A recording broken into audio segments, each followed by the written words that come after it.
All right, folks, this is for Civil Service College. Nice seeing you all again, and here we are.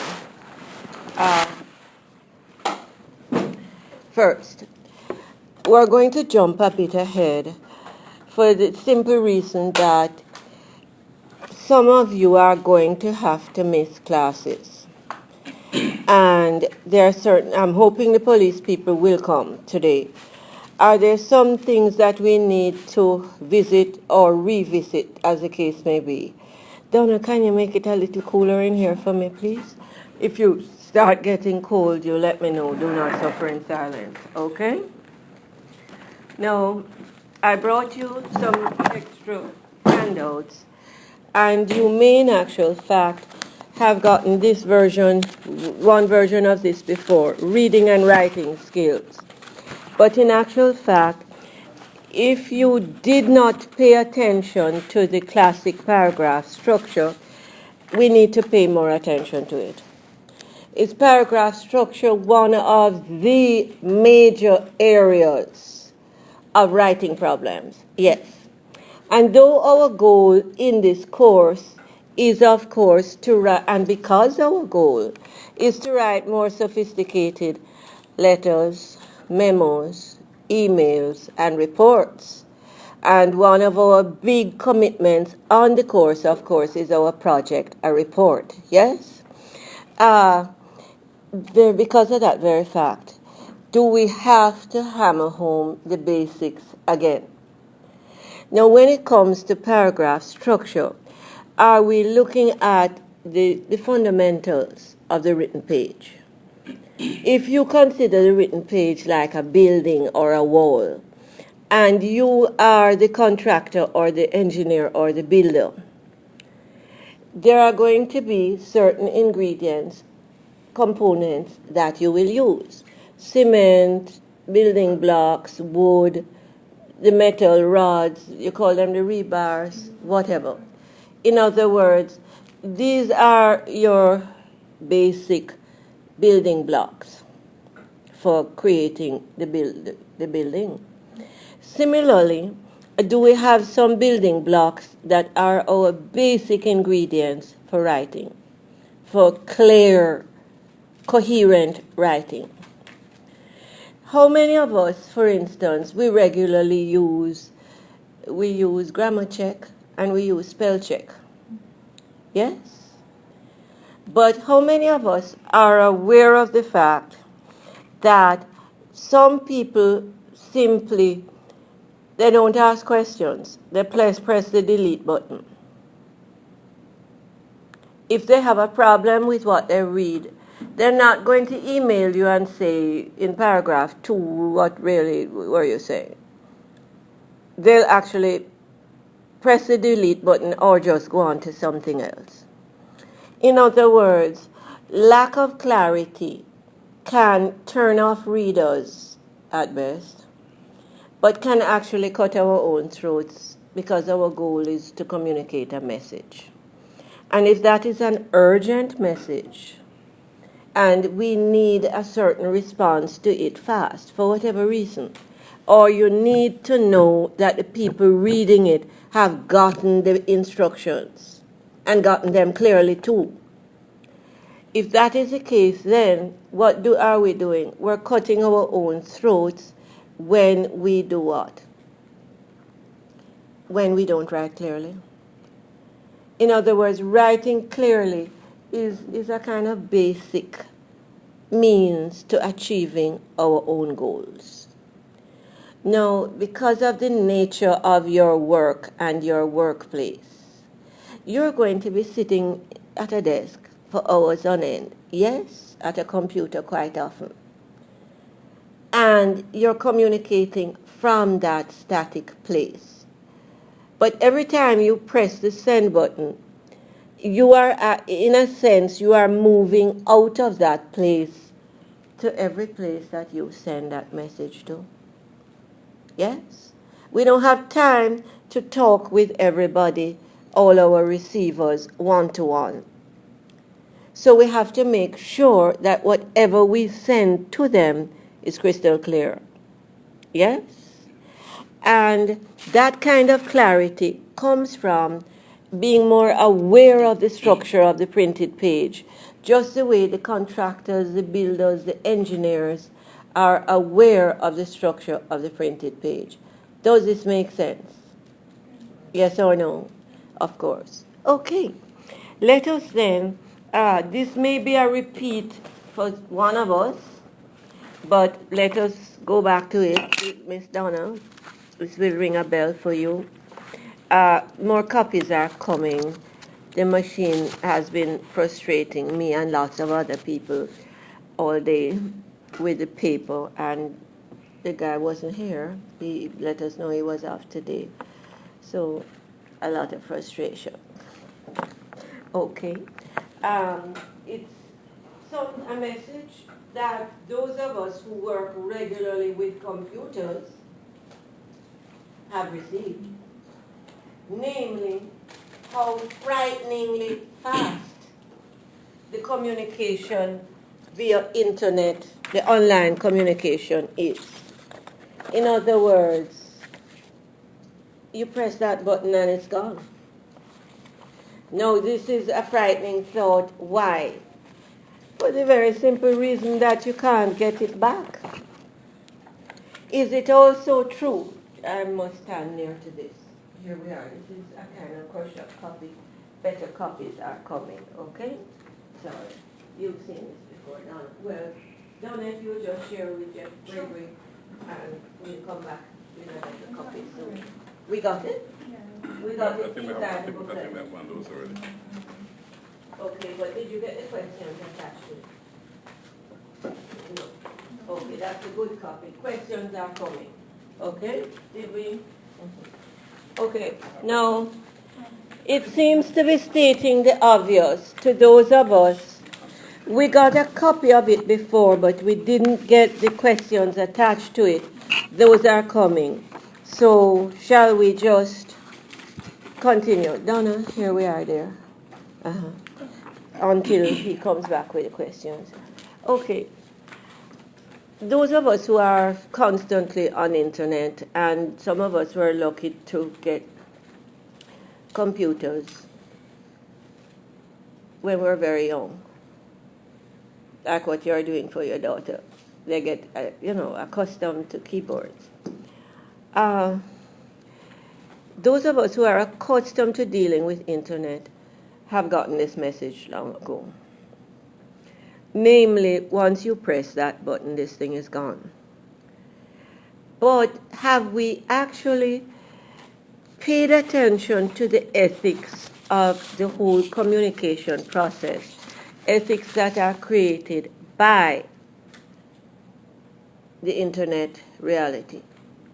Namely, people are receiving immediately.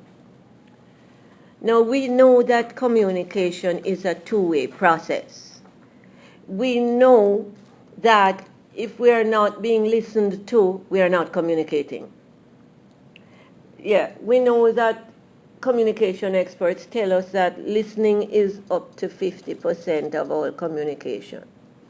And if the listening is not there, if it's not happening, we're not communicating. Frightening thought.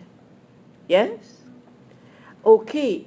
Now, when we're away from our listeners, it's hard to know if we're actually being heard or paid attention to, because we don't have the immediate feedback of the eye contact, facial expressions, and reactions.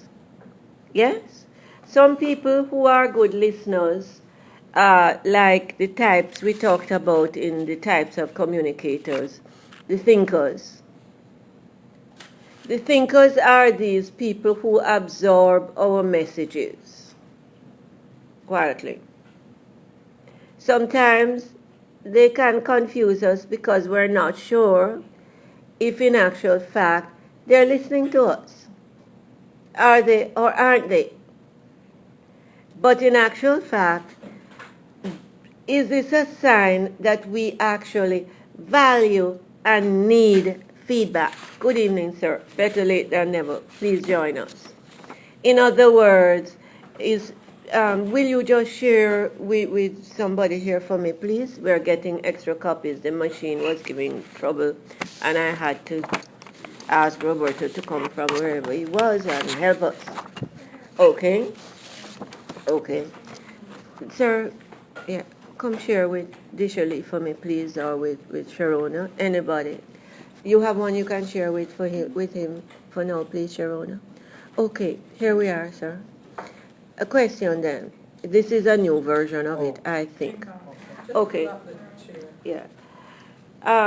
So without that kind of immediate feedback, the thinker type of communicator, remember we got a handout last time with types of communicators. There were the relators, who are the very empathetic, sympathetic, gentle kind of people. Yes? And then there were the directors whose style is, I've come down from the mountainside with the word, shut up and listen to me. The hammer. Yeah, the hammer, sledgehammer approach. Those are your directors. Yes? The directors don't wait for re-feedback. They just tell you what you must do and what you must hear. Then there are the charmers, the socializers. The socializers exude charm. The socializers are often full of creative ideas. Do not underestimate them. Yes? The trouble is the socializers often lack follow-up and discipline, self-discipline. So they're not always totally reliable.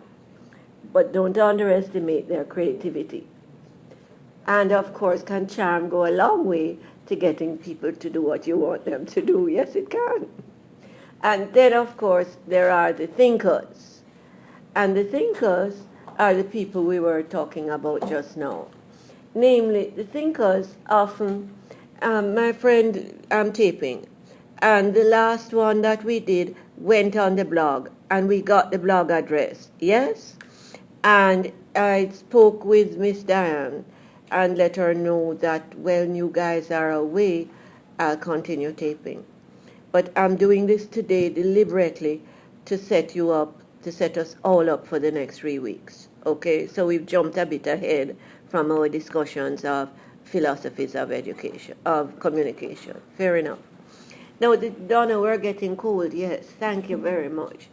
Now, the thinkers are some of the problem solvers of not just the workplace, of the zodiac.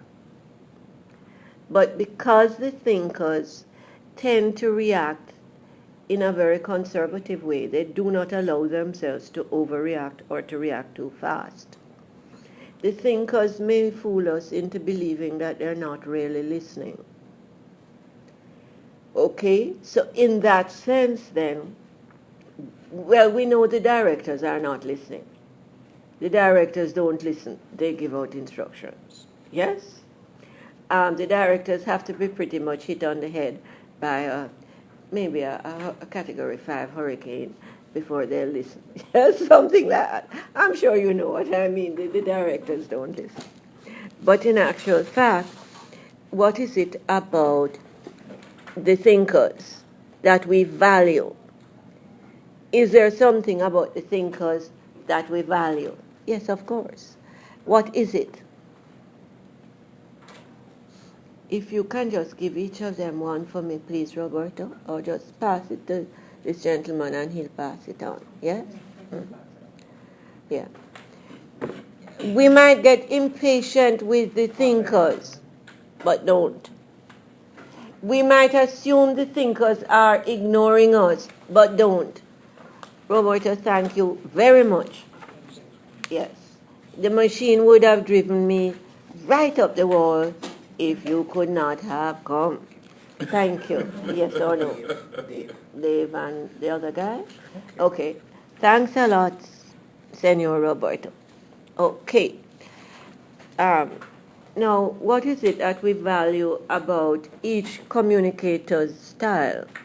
The thinkers, the directors, the relators, the socializers.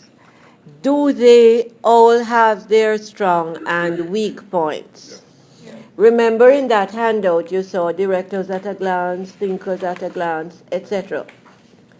Now if I had to choose personally the type of communicator that I would most often want to deal with in the workplace, I would choose the thinker or the relator. And somebody asked an interesting question, was it you or was it you? Could one personality combine more than one of those styles? Yes. And if we could get the perfect listener and the perfect communicator who combine the strengths of the socializer and those of the thinker, we'd be way ahead of the game, wouldn't we? Yes. Now, the thinker may make us feel that maybe they're not really with us because they're so quiet. Yes? Don't underestimate that silence. Yes? The relators sometimes make us feel that they are emotionally very much with us, but are their emotions perhaps getting in the way of their actual analytic skills? Are they able to analyze the information that we give them as well as they can relate to our emotional states? Maybe that's the problem that we come across with the relator. But in actual fact, are these two types of communicating styles that are very valuable. Yes. And of course, if we are looking to get results, the major result we want is what? A clear, coherent response. But to get a clear, coherent response, of course, we have to communicate clearly.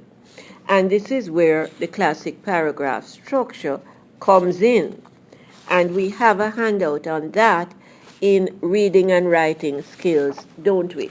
We got some extra copies of that today if we needed them. You notice I did this little diagram, and it's also on the front of reading and writing skills. They have those. Sir, would you like to just take 2 more for those guys? I think I improved it ever so slightly, I hope. Okay, now let us then take a warning. First, you want clarity in the response. You have to give clarity in what you communicate. Classic paragraph structure. Thesis statements, topic sentences, relevant supporting detail, appropriate tone. Because life has taught us that though we human beings say, oh, we are creatures of logic, we are the higher animals, yes? All these other creatures around us are lower animals. Really? Have scientists taught us that in actual fact dolphins are probably more skillful and intelligent and definitely more empathetic than we are? Yeah, of course. And the more we see of human beings and the terrible things human beings do to each other, consider the man in Libya, Mr. Gaddafi. Thank God he's gone. Then, of course, what's happening in Syria with that man there, yes? And bombing his own people and using the chemical warfare on the children. And what happened in Mexico when they taking chop people to pieces and all that? I see that on YouTube. I haven't watched lately. The Mexican situation, that is... The Mexico with the Honduras. Cartel? Yes, the cartel. The cartels. They chop people up and where? Put their bodies in the street. Sent me a video a couple months, November I think it was. Yeah. They killed 5 ladies, and I mean, brutally chop them to pieces while they videotape it, and then they killed one 16-year-old little boy. Uh-huh. And then they put the videotape out they there. Put it out. That's a message they're sending. Uh-huh. I mean, you see us chopping these people and they're still alive. The pieces are still moving. The part of their body is still moving. They wouldn't be merciful and just put a bullet in their heads first. No. Has Mexico suffered with a lot of losses of policemen and police women and judges? Yeah, okay. Horrible. So the more we see of all of this stuff, the more we realize we're not really necessarily these superior creatures we think we are. Yes? But one thing we do have is technology. And does technology help us to control a lot of things? Yes. But does technology make its own ethical demands on us if it is to be ethically used? Now, last time I gave you a handout called the ethics of communication or something like that. And we were talking about the ethics of some of the ethics of the use of technology. That we use technology to work with others. But remember that technology must do what?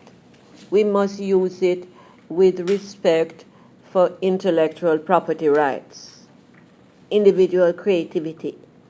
In other words, we can easily zap from internet all kinds of information and say it's ours. We did the research.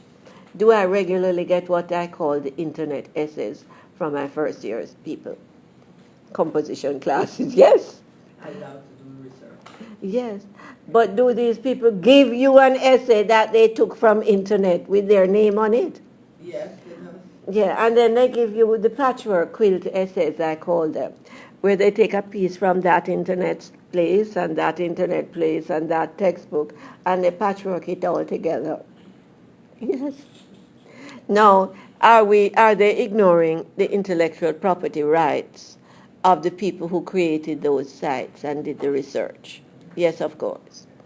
And is this one of the golden rules then of internet ethics and technology ethics? Yes.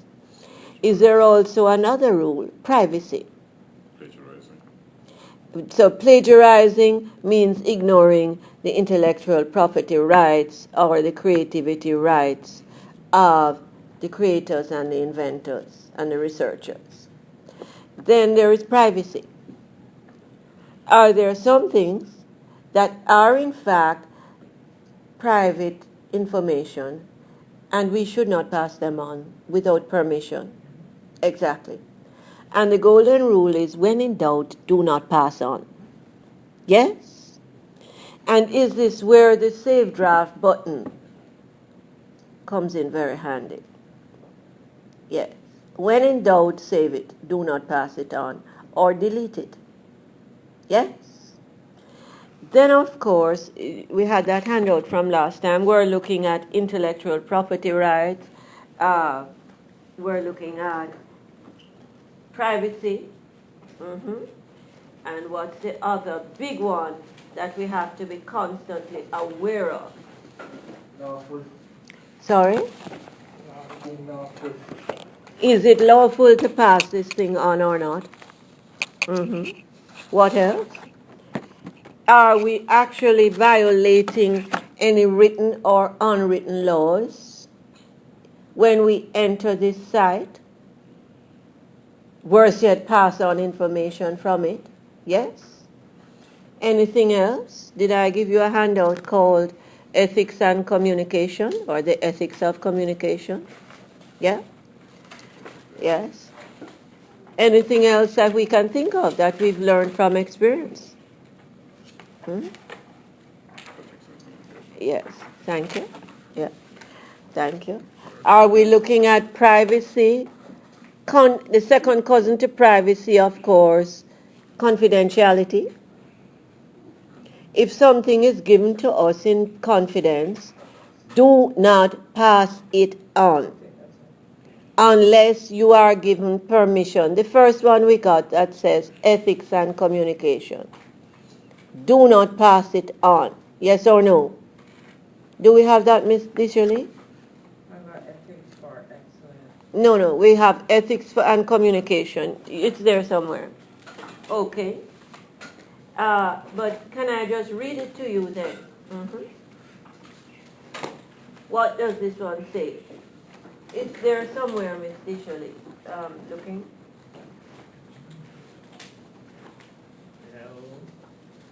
Yeah. Ethics for excellence?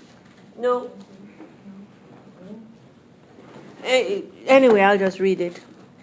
Ethics and communication. One of the things it says, the rules is, technology helps us to communicate faster. And the speed is a plus and a minus at the same time, isn't it? If you just, you'll find it later, but just let's discuss this now. Is the speed a plus and a minus? In what sense? It's fast. Things go out there really quickly. Yes? And once they're gone, they're gone. That's the problem. Yes? And then, of course, do we have to respect privacy if it was given to us and confidentiality? If it was given to us in confidence? Yes? If there is a private nature to this thing, what do? Respect that. We cannot pass on, we should not pass on things that are given to us in privacy or in confidence. Secondly, ownership and intellectual or creative property rights. Some textbooks just call it ownership. In other words, if this person has created something through their own research, you cannot simply pass it on as yours. In fact, if you want to share it, should you ask for permission? Yes or no? Is this where the textbook printers, for instance, have certain laws? In other words, we can copy things for our students as long as we don't make money from them. Supposing, for instance, I say I'm going to copy some things for you from an interesting book I was reading. If I do so, I can't make money from it. And I should cite the source. Yes. Okay. Then, of course, in other words, don't present it as my wonderful idea. You know what I mean? Then, of course, accuracy. And when we're writing reports, which are legal documents, and anytime we're using numbers of any kind, not to mention dates, of course, and deadlines, must we be totally accurate? Yes. If we are not sure of the numbers, press save draft and go and check them again. And then, of course, humanity. What do we mean by humanity? Understand that we're all human. We all have the same needs. And there are times when virtues like patience and charity absolutely make a world of difference. Right? Nobody's right all the time. As the saying goes, your boss is human too. Yes? And we don't have to be right all the time. In other words, humanity, being humane to others, sometimes means what? Even accepting the blame when you're not really responsible. Yes? As the saying goes, sometimes we turn the other cheek or we just ignore. Because we're being humane and we understand that other people may be having a bad day or a bad week or a bad year. Yes? You know what I mean? Sometimes we at work, we have problems with people and we're very patient with them and kind with them, and somebody else may say to us, aren't you just being too soft? Are you being too gentle? People will think you're just a pushover. No. Or you are somehow kissing up to them, as you'd put it. Can we find out later that the reason this person was going through such a bad phase and behaving so badly, maybe their mother or their most loved one was dying of cancer? Eh? Yeah, something like that. Or they have a parent who is they're looking after who has Alzheimer's. Or they have a child who is terminally ill.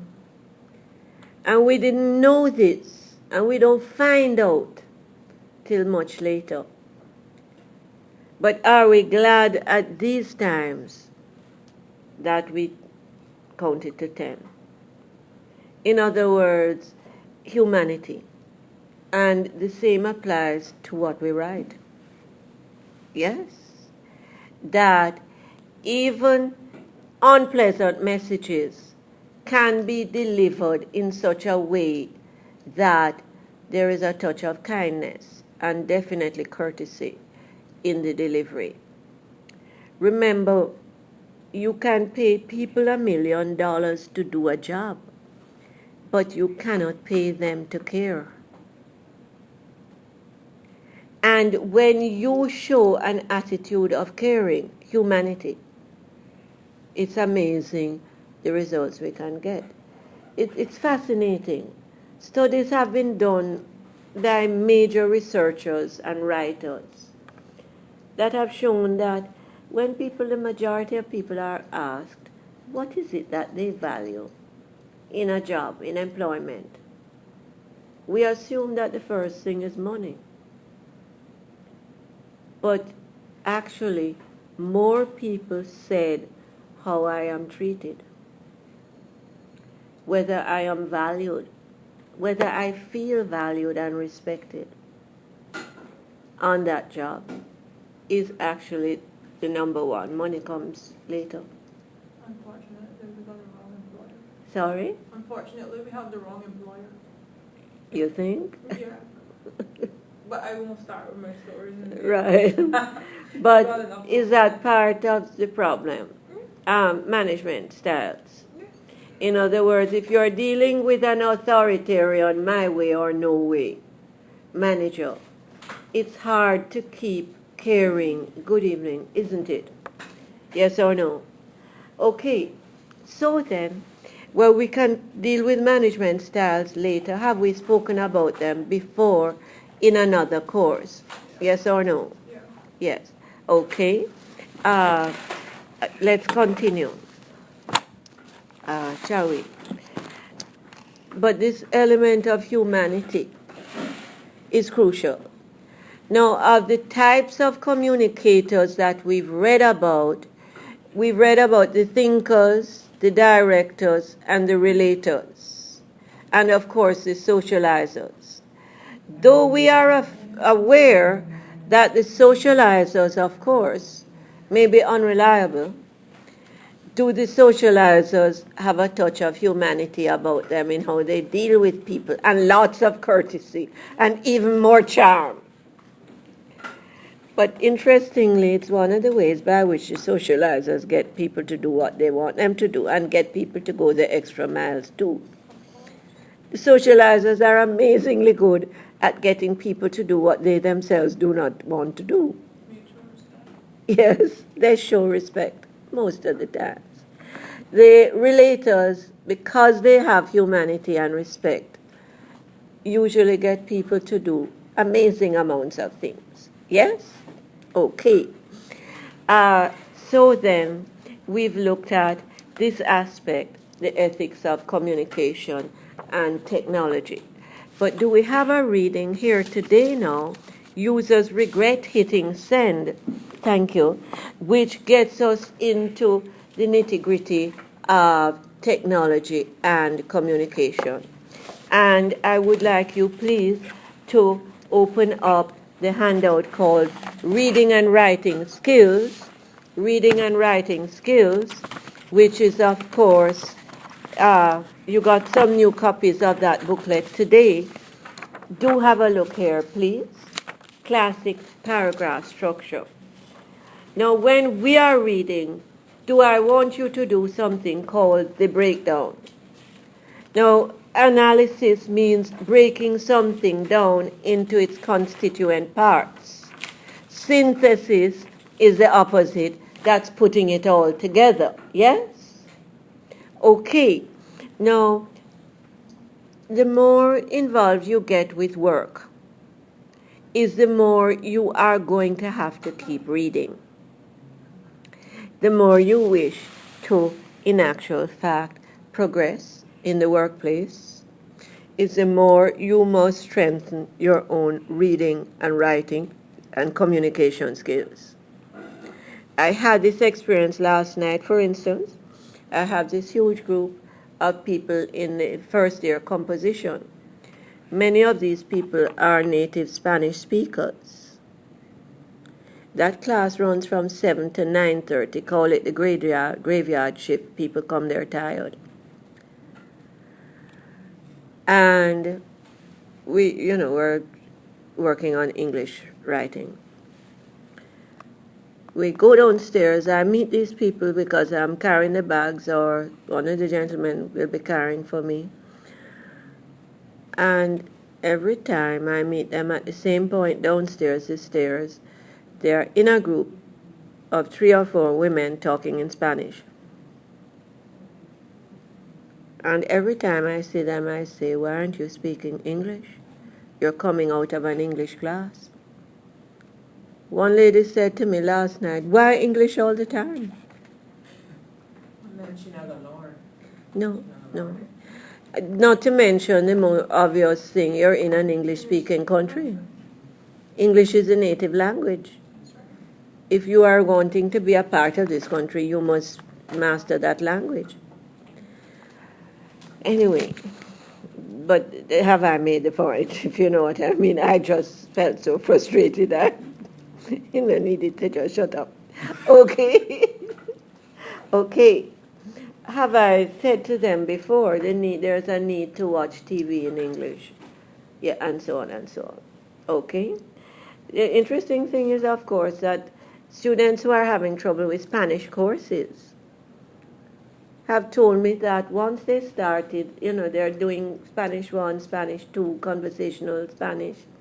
Once they started watching movies in Spanish with English subtitles if they needed, it made a world of difference. Because does each language have a sound, a voice? Exactly. Is this why the Spanish speakers also should watch TV in English? And of course, if you're watching the movie, it helps. The action of the movie can help you to keep up, right? Okay, let's have a look then at classic paragraph structure. Are there some key elements that we, like the construction people and the engineers, want to be aware of? Look for them when we are reading to gain control of the written page, and use them when we are the writers. What are these elements? They are, here we are, here's the thing, the thesis statement, the topic sentence. Totally predictable. They are like your foundation stones for your written page. Yes? And what are these 2 things? They are the thesis statement. It's at the front of that booklet that says reading and writing skills. Yes? The thesis statement is both assertive or argumentative and comprehensive. Comprehensive means it summarizes things. It's a spotlight for the basic message. In other words, the thesis statement is where the writer gets across whatever is the message he wants us to get. Yes? And you'll find that good writers use an opening thesis statement in either paragraph 1 or 2 and a closing one. Why? The opening one is to hook us, to get our attention. The closing one is one more time for the road, so to speak. Yes. To hammer it home. Now, the thesis statement works for the entire piece of writing. But the best thesis statements are somehow argumentative or persuasive, maybe even aggressive, definitely assertive. Assertive as in, hey, listen, this is it. Yes? Okay. Now, the thesis statement works for the entire piece of writing. The topic sentence spotlights or summarizes the main ideas for the paragraphs in which they appear. But they add clarity or focus to each paragraph. And do we need topic sentences to keep people's attention? And the longer the piece of writing is, the more important it is to have a topic sentence in each paragraph. Yes? So the topic sentence will anchor the reader in each paragraph. Yes? Now, all the other stuff is not what we call padding in high school. You know, this teacher says, I want an essay of 250 words. And you say, I need some padding. No, it's supporting details. What are supporting details?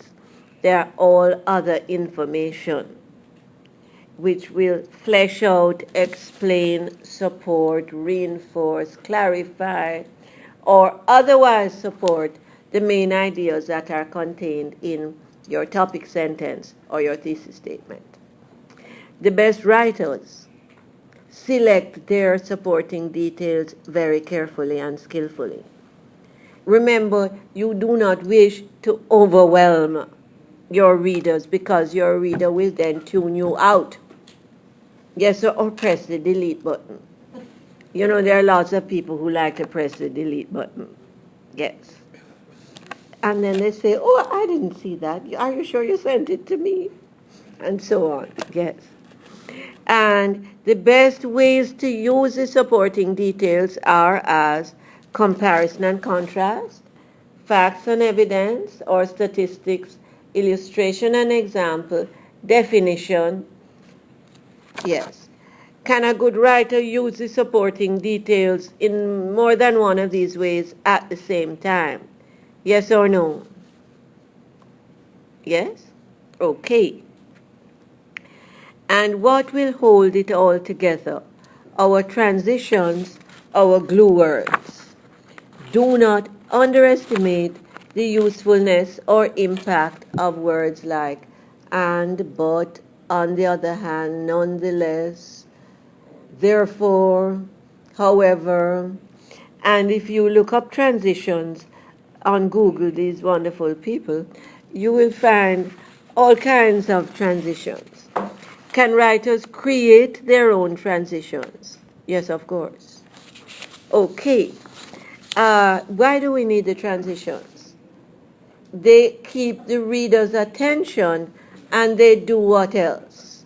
They add a smooth flow of thought, coherence to the piece of writing.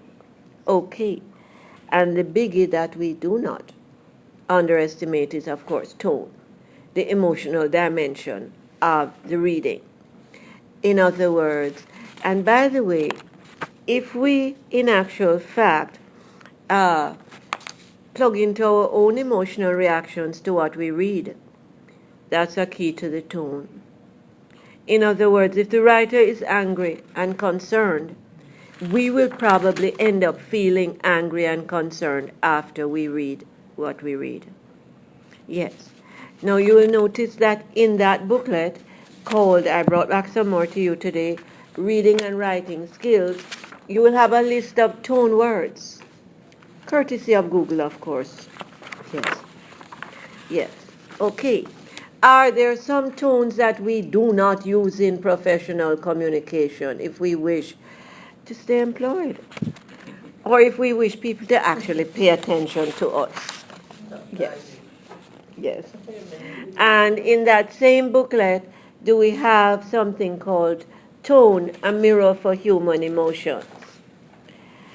Irony and criticism and their second cousins are actually only some tones.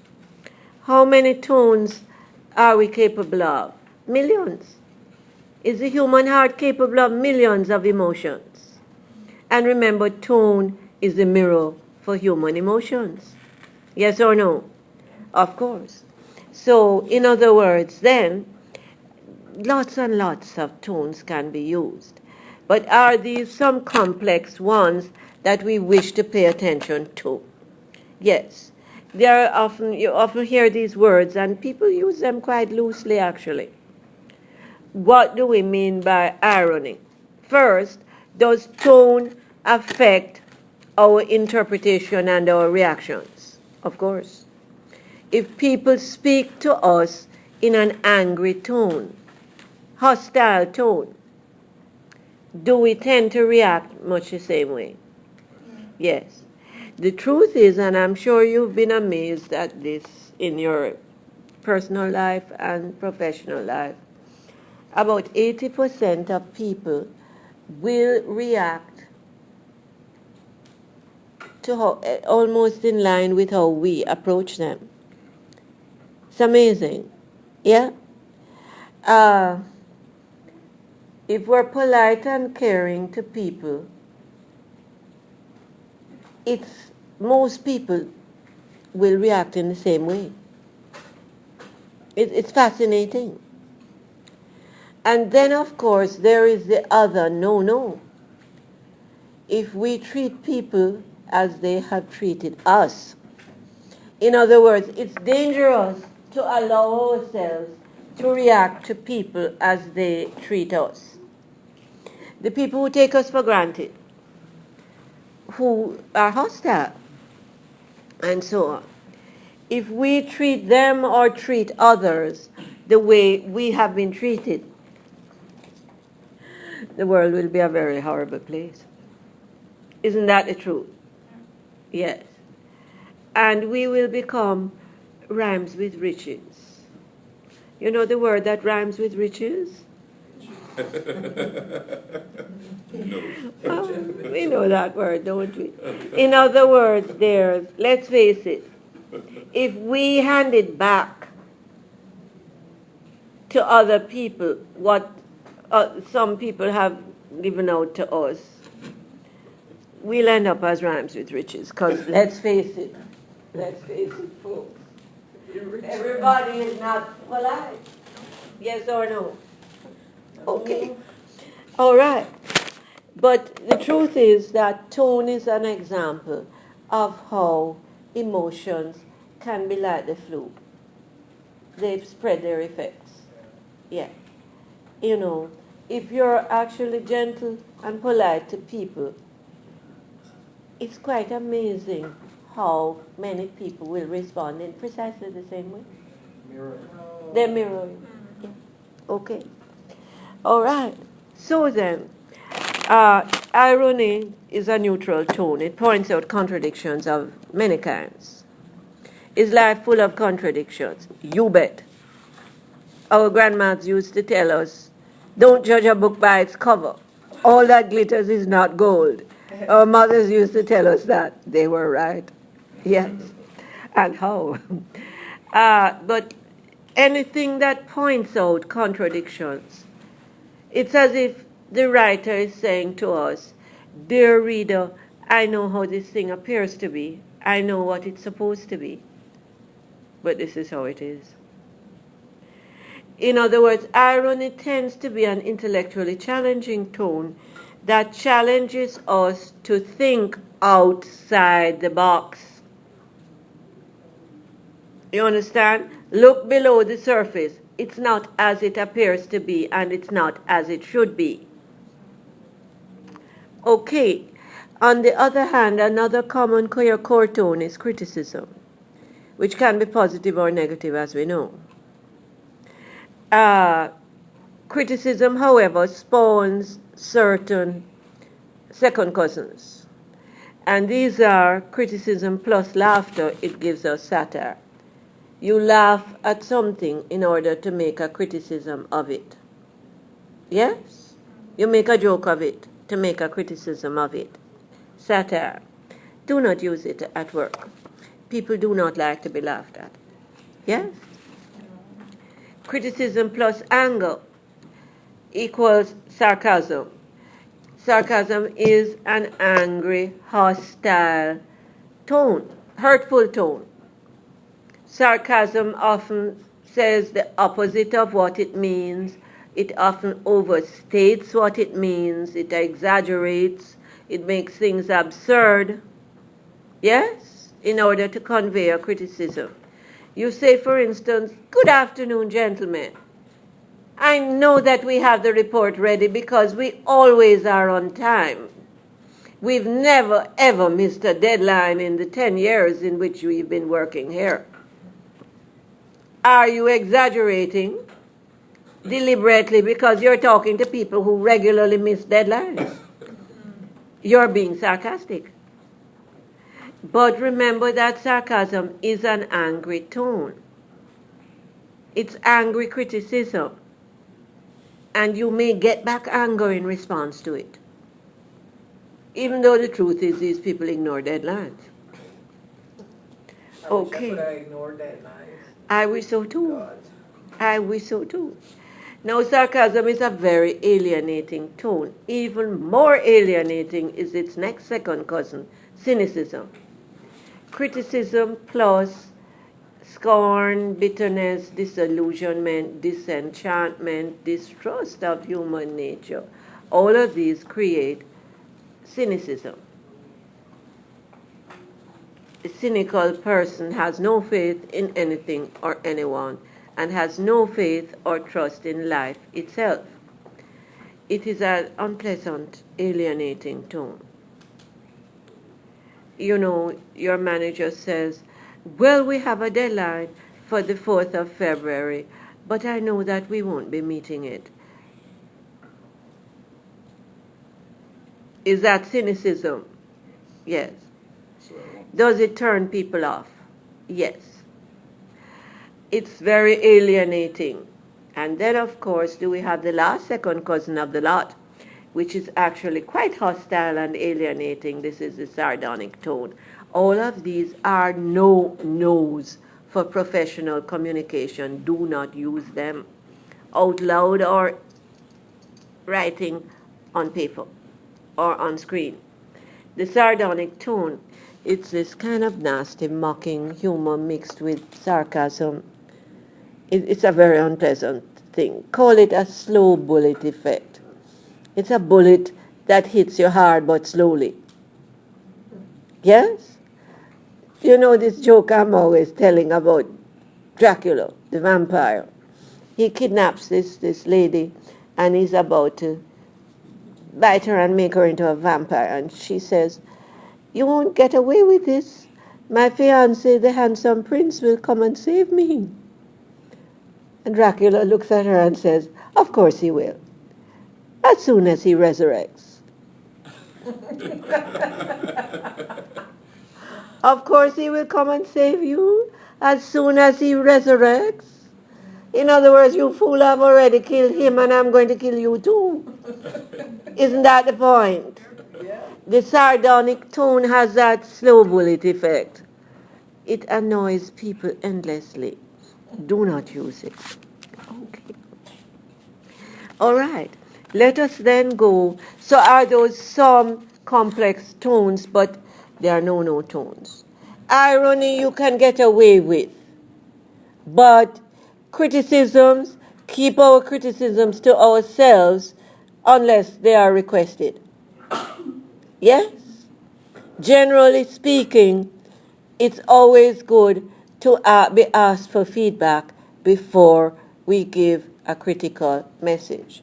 And make sure that our criticism is constructive and it's delivered in a positive way.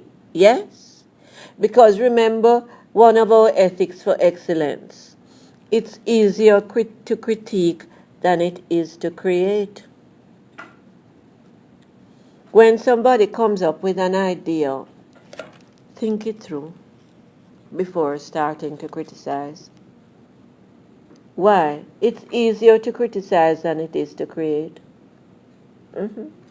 Okay, let us then go to users regret hitting send. And by the way, when the class is over, I need us to stop by the office for our next longer reading. You sir, will need to make sure you get them, okay? For the police people. And anyway, we're all going to get them. Users regret hitting send. Okay.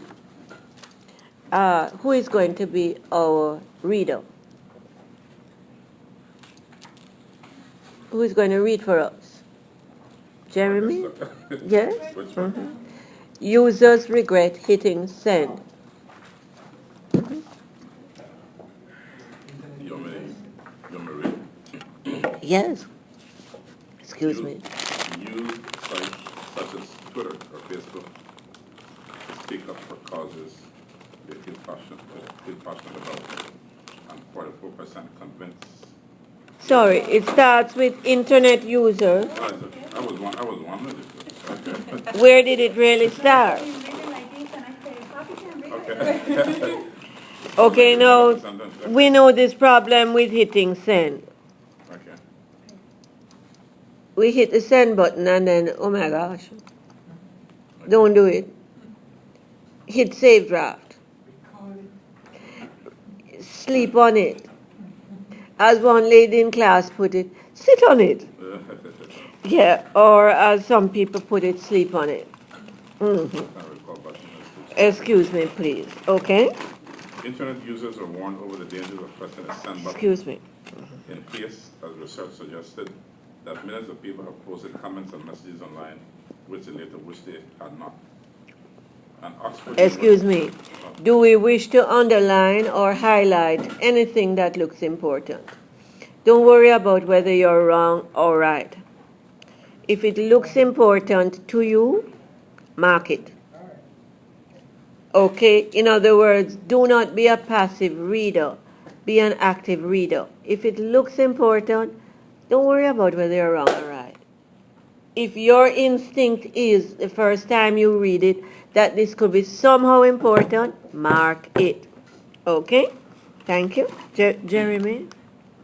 Jeffrey? Gerald, but you can call me anything. Gerald. Okay. Once it's close. good to Okay. They was there. Okay, William? go. Did anybody mark the opening paragraph? Does the opening paragraph seem to make quite a few points right away? Yes. It gives quite a bit of information. Warning to internet users. But does it present an argument as well? That internet users actually posted comments and then not long afterwards they were sorry. Yeah? Okay. Does that look like it could be an opening thesis statement? Yes or no? Okay. Thank you. Remember, if it strikes you as interesting on the first go round, trust your judgment, mark it. Chances are it is in some way important. Does good reading mean trusting our judgment? Yes or no? Yes. Thank you. Continue, please. An Oxford University behavior expert blamed the absence of the checks and balances found in everyday face-to-face communication for the trend. Facial expressions, reactions such as laughter and vocal tones are vital natural tools in helping people judge what they say according to Professor Robin Dunbar, Professor of Evolutionary Anthropology at Oxford.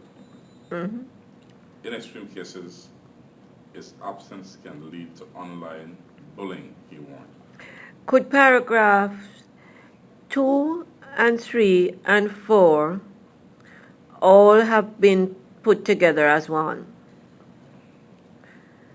Or could paragraphs 1 and 2 happily have been put together as one, with paragraph 1 being the thesis statement and paragraph 2 being the topic sentence? Yes or no? Yes. Yes? Would they have supported each other nicely? Yes. Yes. And then would paragraphs 3, 4, and 5 actually work nicely together as supporting details used as facts and evidence and illustration and example? Yes or no? Read them for us, please, Gerald. 3, 4, and 5. You're our volunteer reader today, Gerald. And you know what happens when you volunteer and do well. Uh-huh. People will volunteer you again. Okay, I'll start stuttering then. Facial expressions, reactions such as laughter and vocal tones are vital natural tools in helping people judge what they say, according to Professor Robin Dunbar, Professor of Evolutionary Anthropology at Oxford. In extreme cases, its absence can lead to online bullying, he warned.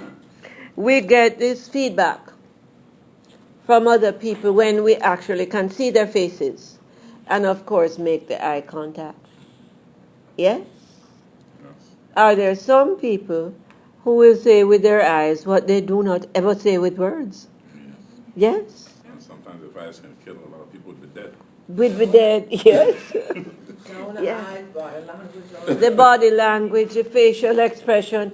Some people will raise one eyebrow. Not both, but one. When they're shocked. In other words, the eyebrows often say, "Are you serious? Yes? Do you know what you just said?" And so on. Can you continue, please? Yeah? His common Please scheme- excuse me. Thank you. I can see that line there. Mm-hmm. Yes, okay. Where's number 5? This one, that's fine. Nope. In extreme cases, the absence of these checks and balances can lead to online bullying, he warned. His comments? Came as a survey of 2,000 internet users found that more than half believe social media is replacing face-to-face communication. Yeah, now you notice they use media as singular, and some books will tell us that media is actually a plural word. Medium, media. But when they use media in this sense, they are using it as a collective. Yes? Okay. You know, the Americans speak of the media reacts to Mr. Obama's speech, yes? And they're using media as one collective. Okay? Yeah? Can you continue? Yet a quarter of those polled admitted writing personal remarks to someone online which they would never say to their face. A similar proportion admitting posting material or comments on social media sites which they later regretted. Could 6 and 7 could have gone together? 6 and 7 and Yes. 8. Of those, 44% said they later realized it was Yeah. inappropriate, while 27% accepted it had caused upset. Mm-hmm. But 1 in 5 admitted that they rarely or never stop to check what they have written before clicking I wonder send. why. So could paragraphs 6, 7, 8, and 9 all work together as supporting details used as facts and evidence, illustration and example, facts and statistics, and even some comparison and contrast? Yes, all in one paragraph. Okay? Are we seeing these elements of classic paragraph structure quite clearly here? Yes. Okay. Continue, please. Men showed less caution than women, with less than a third stopping to check, compared with 4 out of 10 among female respondents. The findings were contained in a report about internet behavior carried out for the Holocaust Memorial Day Trust. The theme of this year's commemoration day, which is Speak Up, Speak Out, urging people to combat hate speech and discrimination, including on the internet. Okay, are we looking at an interesting paragraph in paragraph 10? And could paragraph 10 and 11 go together? Because they both are speaking of this commemoration day. Yes? Yeah. But 10 tells us something interesting of male behavior, about male behavior versus female behavior. Is it that women, because women have been programmed to be nice girls, you know, and nice girls are not aggressive. Nice girls do not speak loudly. Nice girls do not bite, kick, throw punches, and nice girls do not. I'm just kidding. And nice girls do not. Nice girls don't curse bad words, yes? Yeah. And nice girls are more cautious, they are more pliable. So maybe nice girls are more likely to wait before they push the send button. Maybe. I'm just kidding. But obviously, there is a pattern there that is visible with the male behavior versus female behavior. You people might have your own additions to make to that paragraph, when you're looking at co-workers as males or females, and the send button. I don't know. Yeah? But it's that business of waiting, checking things before we press the send button. Equally important to men as to women. Yes. Especially on the job. Mm-hmm. The study showed that social media can often be a force for good. 4 out of 10 people said they had used sites such as Twitter or Facebook to speak up for causes they feel passionate about, and 44% convinced they had seen concrete changes as a result of things they had posted.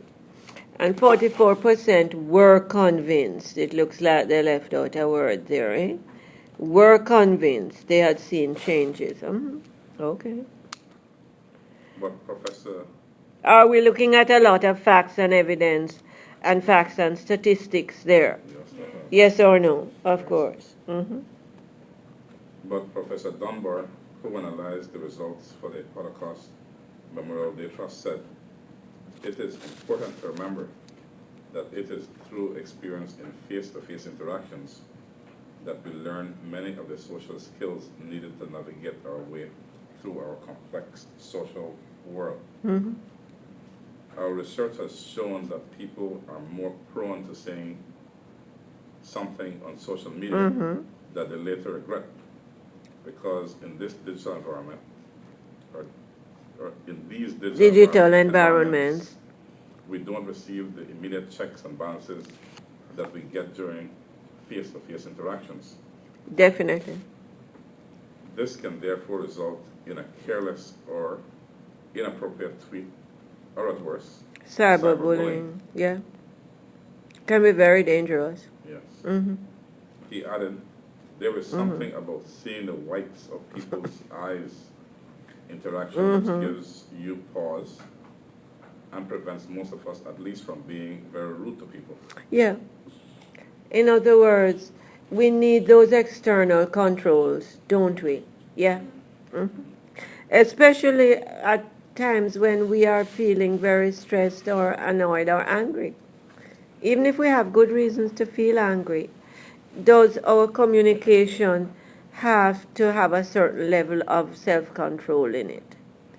What Goldman calls those the competence frameworks that I think we got in one of our early handouts from Daniel Goleman's working with emotional intelligence. What does he call it? Self-mastery. Yeah. Continue, please, Gerald. There is something about the responsiveness of the other individual that we are very, very quick to pick up on. Yes. Mm-hmm. A study carried out for the Know the Net Internet Awareness campaign last year showed that millions of people regularly risk breaking law because of messages they had posted. Yeah. In a string Yes. in a string of court cases following last summer's riots, young people were jailed for inciting violence on the internet. In some cases, for comments which they took down themselves Only a few hours later. These were these violent riots in England a couple of years ago. Yes? Okay. In other words, once you've sent it out there, you've sent it. Yes? Okay. Let's have a look then at what we're talking about here. Namely, do we have some important information that's been given to us, yes or no? And how has this writer been able to communicate it to us? Has he in fact used some useful paragraph types and writing ingredients? Yes or no? Of course he has. Okay, can we begin? First, the first one, which of the following? No, it says to you, by the way, do we have to pay attention to instructions? It says more than one may apply, assess all options. In other words, this is not the either or guesswork approach that some of these comprehension assignments may actually indirectly encourage. Do I want you to look at each item carefully? It says, which of the following types is or are used throughout this essay? Who is going to volunteer to do that one for us? Donna? You? Gerald? If you'll read, I'll respond. Yes or no? Which one? Number one? Yes. Which one types which of the fun types of writing paragraphs are used? Which of the following is or are used? I think it's, Expository, analyzes, explains, explores, discusses. I think it's expository. Yes. Does he do quite a bit? bit of useful analysis and discussion? Yes or no? Yes. Yes. Anything else? Argumentative or persuasive? Does he persuade us to accept certain arguments? Yes, he provides statistics. And he provides the statistics and the backup supporting details so that he's not just hitting us over the head with an argument. He's discussing it, he's analyzing it, and he's actually giving us some supporting information. So we would circle A and B. But what about C? Narration. This uses events to tell a story in order to make a point and convey a message.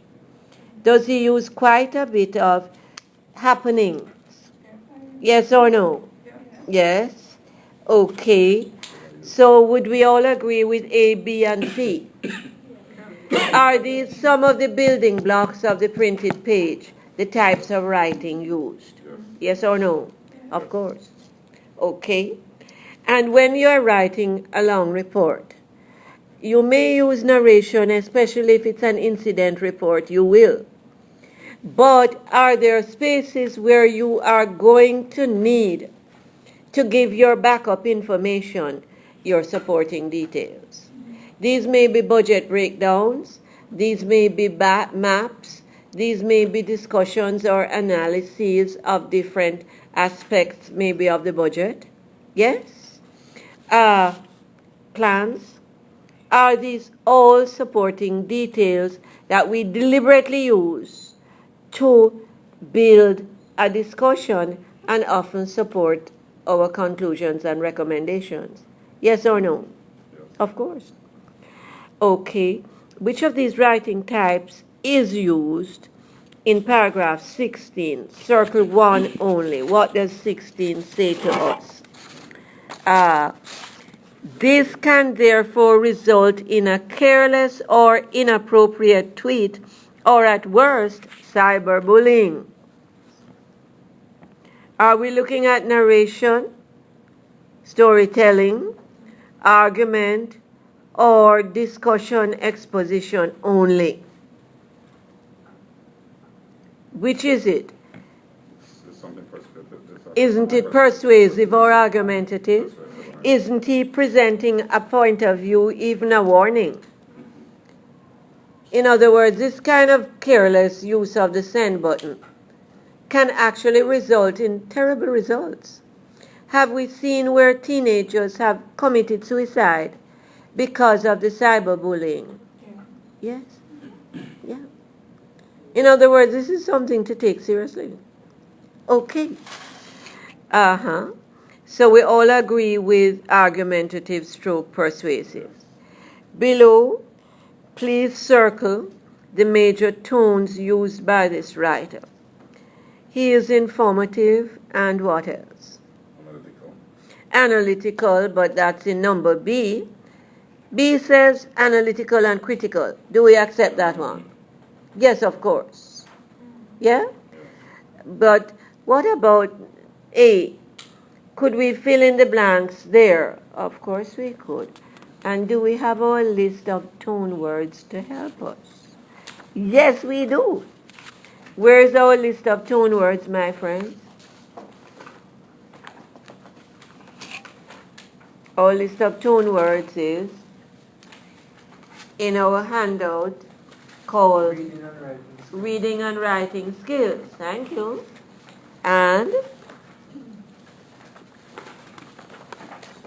but off the tops of your head, is he informative and something else?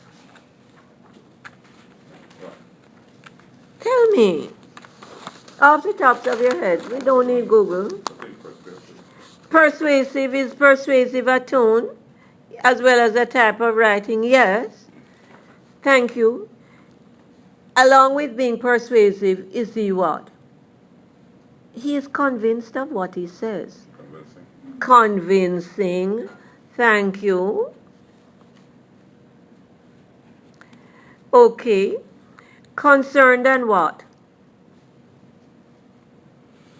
Is there something very mature and wise and insightful about this writer? Yes or no? Is this a piece of writing that is quite simply written but is going to stay in our memories? Yes or no? Yes. Of course. So could we say his tone is concerned and mature? Yes or no? Yes. Can we say his tone is concerned, mature, and what? Thought-provoking? Does he leave us with food for thought? Yes or no? Most definitely. Could we call his tone also thought-provoking and mature? Is it also insightful? Does he make us understand this relationship between us and the send button more clearly?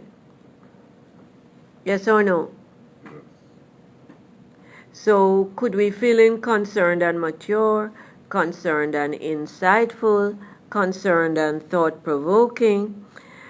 Does he come across as sincere, Yeah. this writer? Yes. Yes or no? Yes. And the professors whose research he refers to and who are talking, do they come across as sincere as well? Yes. Yes. We could also put concerned and sincere. Okay. Sarcastic and somewhat hostile and sexist? No. He tells us the difference between how the men and the women operate. Does that mean he's being sexist? No. Okay, thank you. Number 10, starting, men showed less caution than women, etc. He compares the males and the females functioning. Are we looking at the major tones? Are they sexist, biased, and patronizing? When we're being patronizing, we talk down to people, yes? As if they're all dummies and, we've just come down from the mountainside with the word. Yes. No. Is it thought-provoking and does it make us think about whether or not women and men actually do function differently? Yes, it's not. Are we looking at thought-provoking and what? It could be like It's not a tone, is it?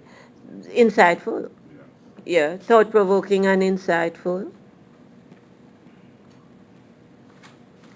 Anything else? Thought-provoking and serious. Yes or no? Is he making a joke about the women's and the men's behavior, or is he actually serious? We're at question 4. We could say he's thought-provoking and insightful, thought-provoking and serious. And what about the last one? Analytic and ironic? Is it ironic that the men who actually dominate the workplace and the work world and the economy are a lot more careless about their use of the send button than the women are? It's a bit of a contradiction, isn't it? Yeah. How many of us would circle C as well? Yes or no, folks? Yes. Gentlemen, what's the name again? Sorry? What's it? Just loudly, I missed it. Burton is the surname. Burton. What's the first name? Lawrence. Laura's done. Okay. So we're okay with number 4 then, dears? Yes. Okay. What about the major tones of paragraph 20? In a string of court cases following last summer's riots, young people were jailed, they were put in prison, for inciting violence on the internet, in some cases for comments which they took down themselves only a few hours later. How ironic.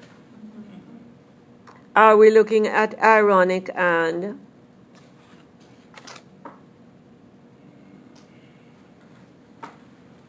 serious?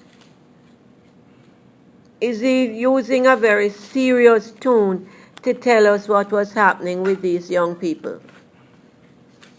It is serious. They're in prison still. Most of them. Yes. Are we looking at ironic and serious, perhaps? Cautioning and what else?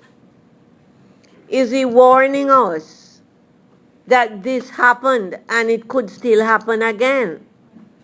Carefulness and We're looking at cautioning and maybe fearful. Cautioning and matter of fact. Is his tone very matter of fact or maybe even realistic? Is he giving us the reality? Yes or no? yeah. Cautioning and matter of fact, realistic. Is his tone somewhat urgent as well? Yeah. Okay. Now, are we noticing how important the tones are? Yeah. Are they the things that actually reinforce this message in our minds and memories? Yes or no? Of course. Okay, let us continue. Page 2. Can we look at number 9 first, please? The writer's purpose or purposes in writing this essay. Can a writer have more than one purpose? Yes. Of course. I'm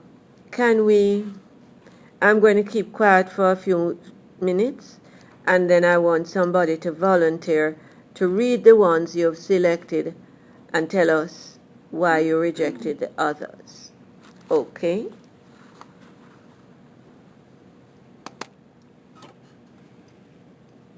Let's start with number 9, you said? Number 9?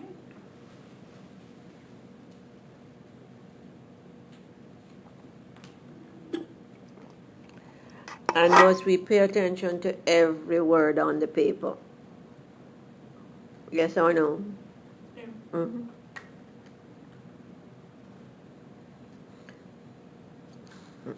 Every single word.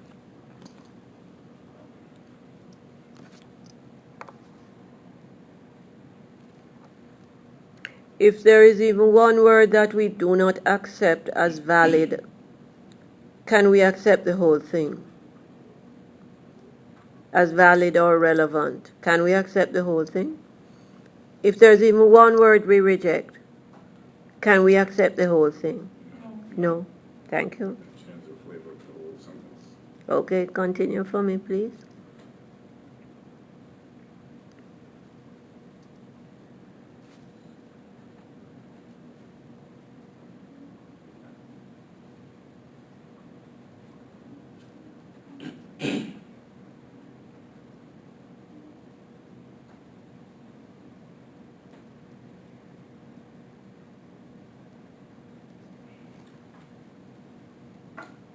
Mm-hmm.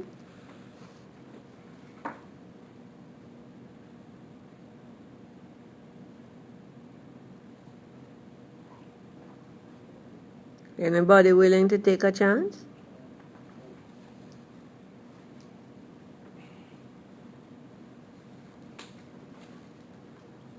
Sharona, I'm going to read them and you're going to tell me yes or no, do you accept it, and why? The writer's purpose or purpose in writing this essay is or are to reveal how aggressive males always are in their communication styles? I didn't choose that. You didn't choose that, Miss. No, ma'am, because it's not only males in this, Thank you very much. males and females. It's not only males being discussed, it's males and females. And also that word always. Exactly. No. It's It's not all males and it's not always. Exactly. Is that what we would call a fallacy, a gross generalization fallacy? Yes or no? Yes, of course. Of course. Okay. Thank you. Then, what's the next one? Sharona, to reveal how essential care and thought are in our communication, in positive, ethical, useful communication. Do we agree with that? Yes. Okay, where are our fallacies, my friends? It's in that reading and writing skills handout, which I told you that little book is so important. Yes? So useful. When you're traveling, spend time with it, okay? Guide to sorry for pointing, you know what I mean. Yeah. Guide to logical fallacies. Do we have lots of them there? Yeah. It's a sweeping generalization that men are always more aggressive. But number B is true. What about number C? Is one of his purposes to reinforce ethics in communication? Most definitely. Do we all agree with number C? Yes? What about number D? To show how important are communication clues such as body language, tone, and other such reactions as cues or control systems in positive communication processes. Yes. Yes or no? Yes. Absolutely. Do we all agree with number D as well? Did he hammer home that point? Yes. We could not miss that even if we tried, could we? No. And the last one, number E, to prove that women are always more sensitive. That annoying word, always, again. No. When we see words like always, absolutely, inevitably, yes, be careful. Some kind of sweeping generalization fallacy, or worse, a stereotype may be coming up. Yes? What about, so number E, no. Now, if number E is not acceptable and in fact it is false, can we accept number F? No. Because number F says, since the above is true, women are relators. No, no, no. No. Okay. Thank you very much. Are we looking at the false assumption fallacy, or worse yet, the stereotype fallacy, the killer of all fallacies? Yes? Okay. Thank you. Now, let's have a look at the means by which he structures this essay. This thing, sir, is being recorded. So you've come late. It is going to be on the blog. The first one is now on the blog. Please, let's wrap this up. Number 8. Which of the following are used to construct this essay? Remember, we started talking about our building blocks in our classic paragraph structure. What are we looking at? Supporting details used as facts and what? Where is our classic paragraph structure map? Remember? Here it is in the reading and writing skills handout. We get our supporting details often used as facts and here it is. And it's on the front page too. Gerald, you have it as well. The supporting details are often used as what? Facts and evidence. Thank you. Do we get a lot of research evidence in this essay? And is that part of the reason why it's so convincing? Yeah, that he doesn't generalize out of the blue. He actually gives us supportive backup information. Could we also see it as facts and statistics? Okay. Supporting details used as comparison and what? Does it tell us here? Contrast. Thanks very much. Comparison and contrast. Then appropriate transitions, such as, give me some. The transitions are our glue words. They connect ideas together. Then, but, in so much as, yet, in paragraph 6, yes, but and of course, yes, are always, yes, but, paragraph 9, therefore, where's therefore? In paragraph 16, therefore, yes, but, paragraph 14, yes, anything else? What about of those, paragraph 8? Of those, is he referring to the paragraphs that went before? Yes or no? Then what about paragraph 6? Yet? Yet is like on the other hand. Right. Thank you. Thank you. Okay. Now what do I want you to do? Go to Google. Don't wait for me to photocopy everything. And look up transitions. And you're going to be amazed. How many words do this important dirty work for the paragraph, linking ideas together? Why are they so important? Why? Because they create a smooth flow of thought. And they make it easier for our readers to get our message, just as they make it easier for us when we are the readers to get the writer's message. Exactly. Okay, so look them up. All right. We've dealt with the transitions. What about strategically placed thesis statements and topic what? What are our important sentences? Thank you. That was too good to be true. It's so simple. Strategically placed thesis statements and topic sentences. Would you agree with that? Yes, of course. Okay. What about the next one? Number E. An underlying appeal to maturity and ethics, which should engage thoughtful readers. Yes or no? Does he expect from us ethics and maturity? When we appeal to something in people, we expect it from them and we try to pull out that reaction from them. Yes or no? Yeah. Is he appealing to a mature ethical response which we as thoughtful readers should come up with? Yes. Yes or no? We understand how the appeals work? Yes. An underlying bias against teenagers as seen in the closing paragraph? Thank you. No.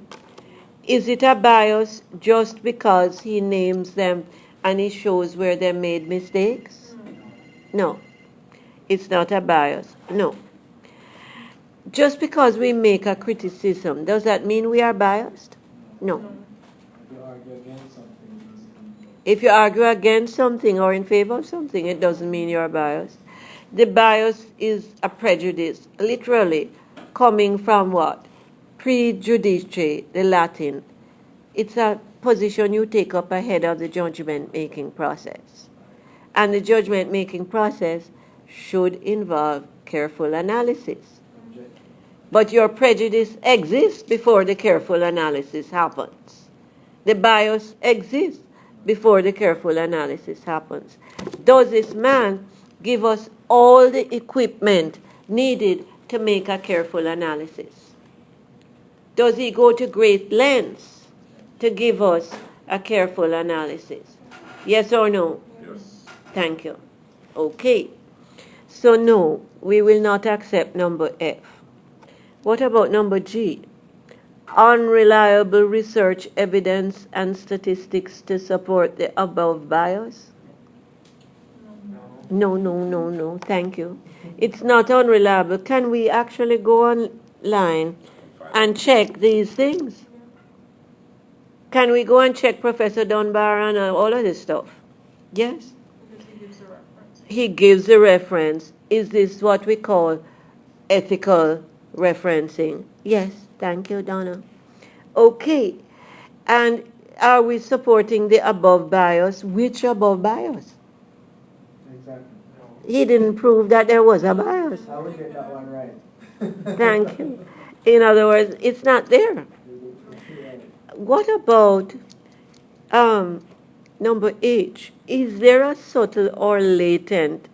Latent means present but not immediately visible, not immediately obvious. Yes? An undercurrent.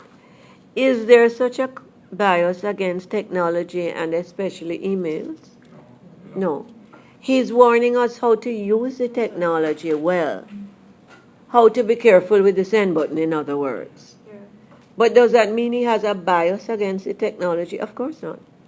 So, no. We will not accept H. What about I? A concerned, constructively critical stance or overall attitude? Yes. Does he, in fact, use that? Very much so. Fair enough? Okay. Now, number 10. Yes? Going back to our types of communicators. I'm going to keep quiet for a minute or two, and you have to make a decision. What types of communicators do you think the writers of this essay belong to? Are they socializers? Are they thinkers? Are they relators? Are they directors? Or are they mature communicators, thought-provoking communicators, careful communicators? What?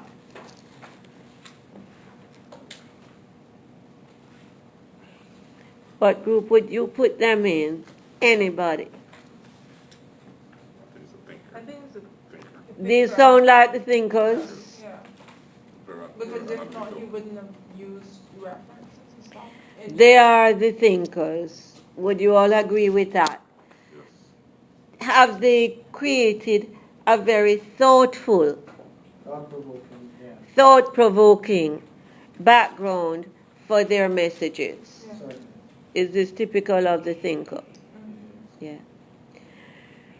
Are they also mature communicators? Yeah.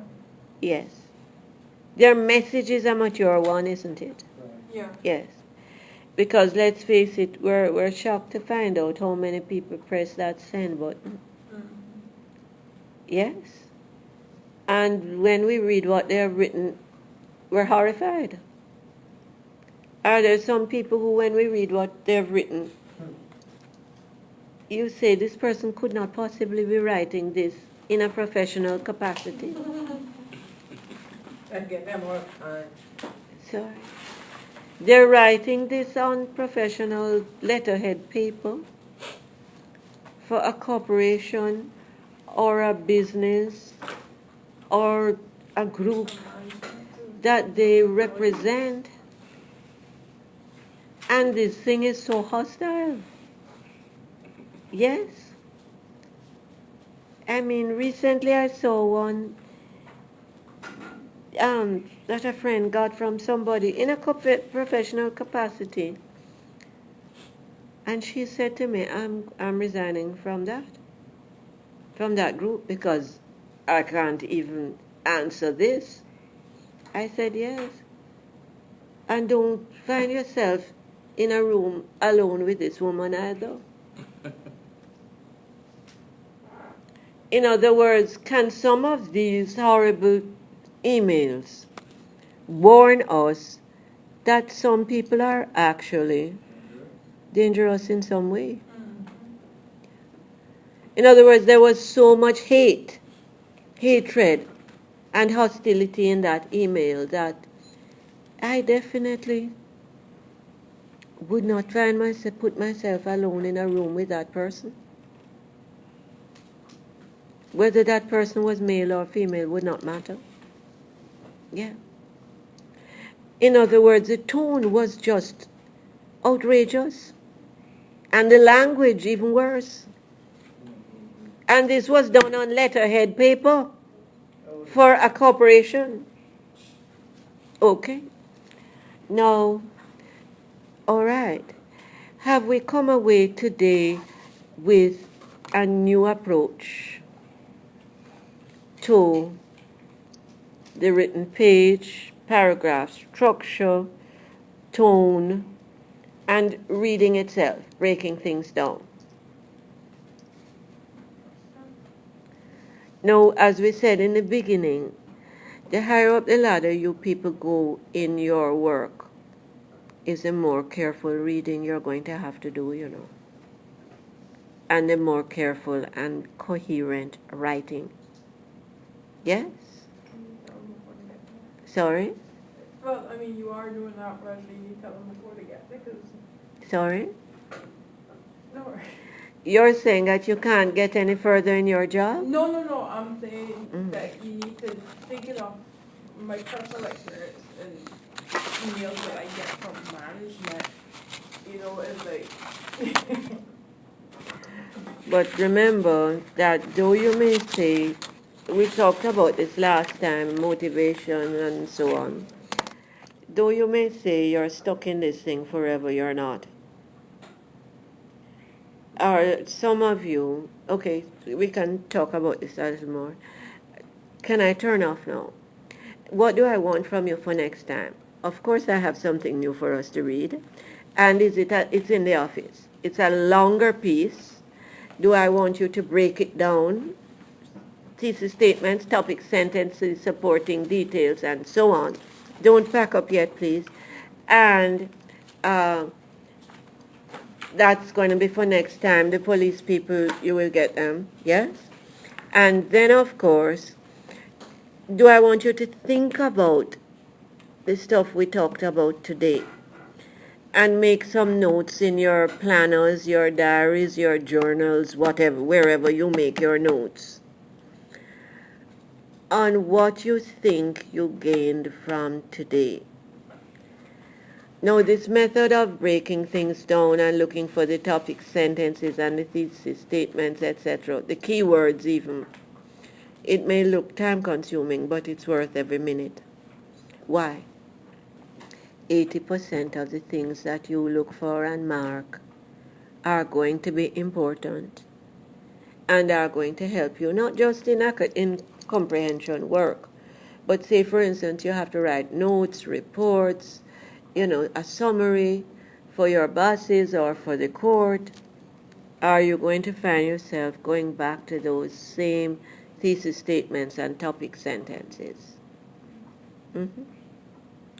Okay, thank you very much. This will be on the blog. The first class was put on the blog. Roberto finished that one, and this is going to get there in a few days' time too, okay? And while you are away, gentlemen, you can plug in if you have the time. Fair enough? And we turn off. We know how we turn off? Okay. All I right. don't know how to get on the blog. Okay, you are saying that on the job you've gotten emails that make you feel that these people need to read some of this stuff. Is that what you're saying, Donna? Yeah, sure. And he'll be taking some new classes. Did we have bankers who said, oh, I wish that these people who run this bank were reading this stuff on tone and sarcasm and why you mustn't use it and all this stuff. Have we had bankers like saying things like that? Gerald, would you hand this out for me? Yes, of course. It's my philosophy that life has also taught me the race is not to the swift, nor is the battle to the strong. You are not all staying forever in your present jobs. This one, yeah. Yes or no? Hello? Hope not. Are you all staying forever in your present jobs? No, I'm not doing that. Are some of you going to take these same writing and reading skills? Thank you. Gerald, can you keep these for the absent people? I'm not bringing them back. Brother B has one for his. Yeah, but for the lady Donna, who was absent over here, Oh, yeah, okay. and somebody else. Thank you. Need to sign the register for me, please, dear. Come back to my important question, dear. Today is what date? The 17th. Uh-huh. Please sign for me. Uh-huh. And do you people want to stay till 6 o'clock on a Monday? On a Wednesday? We met on Wednesday, right?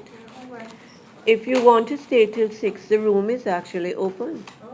For a while anyway. Do you want to stay till 6? Because we never left here till 6. Yeah. Do you want to? You don't mind? I won't be able to. You have to leave at 5:30? Yeah. Who can stay till 6? Do you? Uh-huh. We don't jump up and leave, do we? Is there anybody else who cannot stay till 6 at any time on the Wednesday? I'll have to see what my wife schedule is. It's tricky.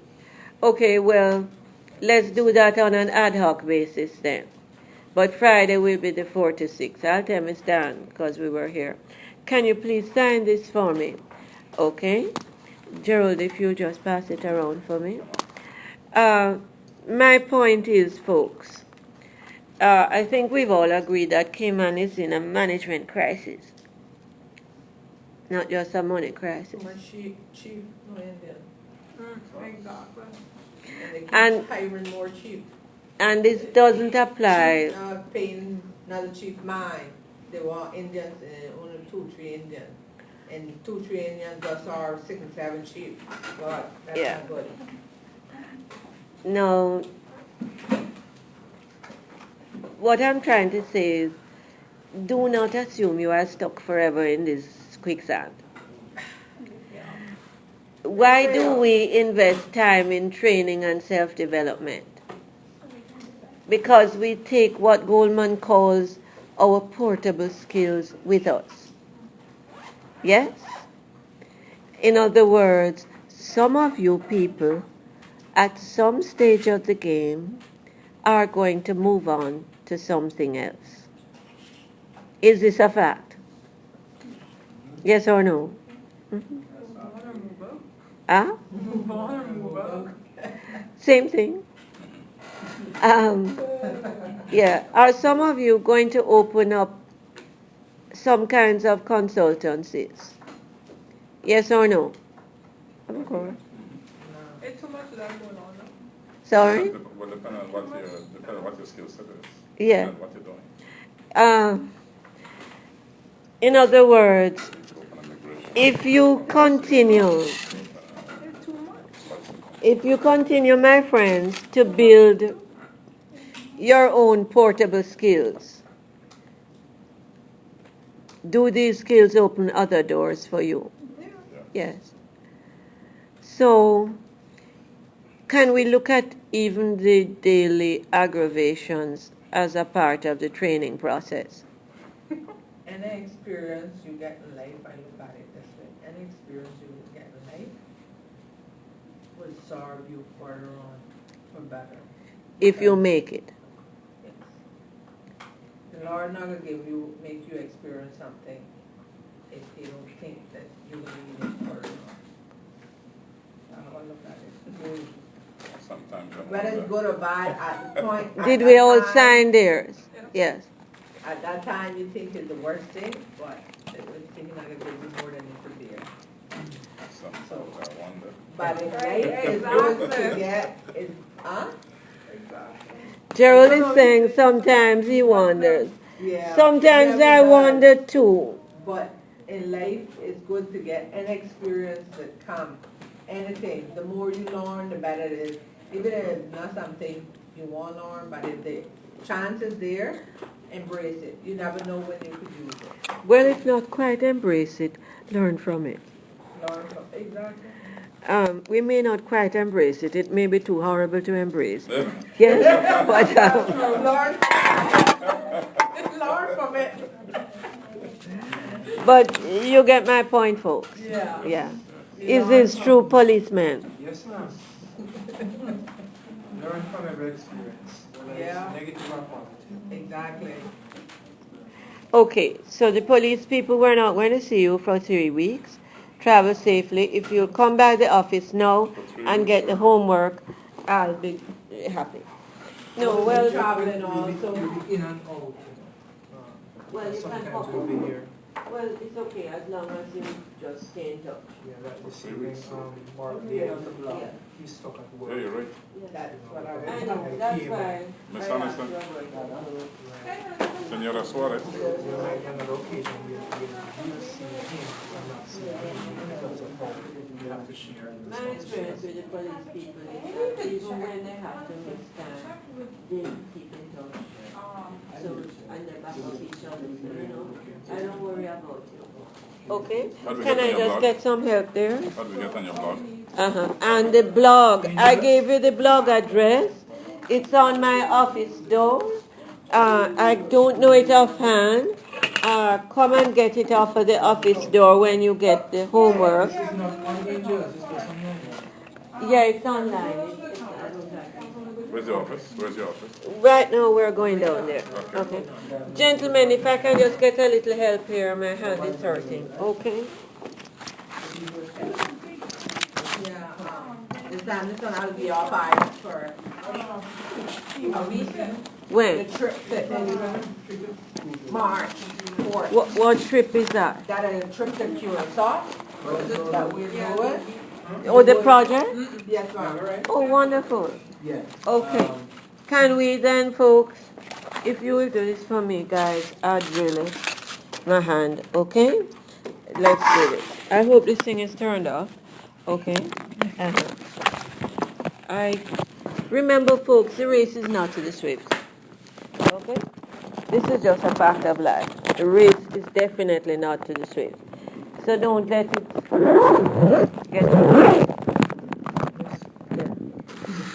That's the book you have, and that's the one we will keep and use. And there's a more expensive one, which I may simply be getting things out of for us.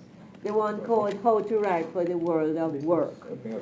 Yeah, I have that in the office. You may know.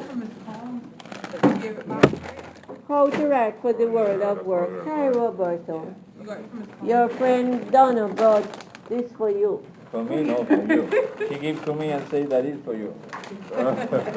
Okay, guys. Anyways, Roberto, I hope I turned this thing off. Thank you. I hope I turned it off. We can look when we go to the office. Okay, let's go now.